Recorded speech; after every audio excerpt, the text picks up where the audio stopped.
हर हर महादेव दोस्तों एक समय की बात है। शाम का समय था। सभी पक्षी अपने अपने घोंसले में जा रहे थे। उसी समय एक गांव के 4 औरतों गांव से बाहर कुएं पर पानी भरने के लिए पहुंची और अपना अपना मटके में पानी भरने के बाद बैठकर आपस में बातें करने लगी। बातें करते करते उसमें से पहली औरत बोली कि भगवान मेरे बेटा जैसा बेटा सभी को दे।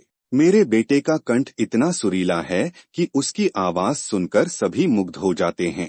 पहली औरत के मुख से उसके बेटे का तारीफ सुनकर उसमें से दूसरी औरत को रहा नहीं गया। इस पर दूसरी औरत बोली कि मैं अपने बेटे का जितना भी तारीफ करूं वह कम है, क्योंकि मेरा बेटा इतना बलवान है कि लोग उसे इस युग का भीम कहते हैं। इन दोनों औरतों से अपने अपने बेटे का तारीफ सुनकर तीसरी औरत को रहा नहीं गया और वह भी अपने बेटे के तारीफ में बोलना शुरू की। तीसरी औरत ने कहा, अरे रे सुनो तो, मेरा लड़का तो इतना तेज है कि वह एक बार जो भी पढ़ लेता है उसको उसी समय कंठस्थ से याद हो जाता है, वह कभी भूलता ही नहीं है। यह तीनों औरत अपने अपने बेटे की तारीफ पर तारीफ किए जा रही थी और यह सभी बातें चौथी औरत सुन रही थी, लेकिन वह कुछ नहीं बोल रही थी। इतने ही में दूसरी औरत ने कहा, अरे बहन तुम्हारा भी तो एक ही लड़का है, उसके बारे में तुम कुछ नहीं बताएगी। इस पर चौथी औरत बोली कि अरे मैं क्या बोलूं, मेरा तो लड़का ना बलवान है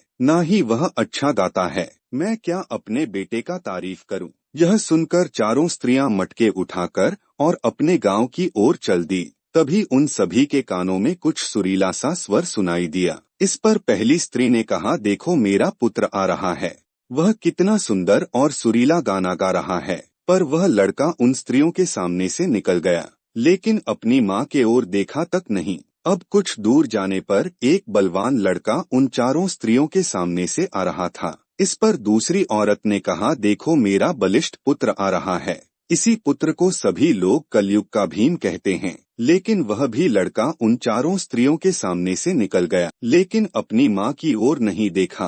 तभी कुछ दूर जाने पर उन स्त्रियों के कानों में मंत्रों की ध्वनि सुनाई पड़ने लगी। इस पर तीसरी औरत ने कहा, देखो मेरा बुद्धिमान पुत्र आ रहा है। लेकिन वह भी श्लोक कहते हुए उन दोनों लड़कों की भांति उन चारों स्त्रियों के सामने से निकल गया, लेकिन अपनी माँ की ओर देखा तक नहीं। तभी इसी रास्ते से एक और लड़का आ रहा था, जो चौथी स्त्री का पुत्र था। वह सीधा अपनी माँ के पास आया। माँ के पास आने के बाद उसने माँ को प्रणाम किया और माँ के सर पर से पानी का घड़ा लेकर वह गांव की ओर निकल पड़ा। यह देखकर तीनों स्त्रियां दंग रह गई, मानो उन तीनों स्त्रियों को सांप सूंघ गया हो। वे तीनों स्त्रियां चौथी स्त्री और उसके बेटे को आश्चर्य से देखने लगी। तभी वहां पर बैठी एक वृद्ध महिला ने कहा, देखो इसको कहते हैं सच्चा हीरा। दोस्तों सबसे पहला और सबसे बड़ा ज्ञान संस्कार का होता है, जो किसी और से नहीं बल्कि स्वयं हमारे माता पिता से प्राप्त होता है। फिर भले ही हमारे माता पिता शिक्षित हो या ना हो,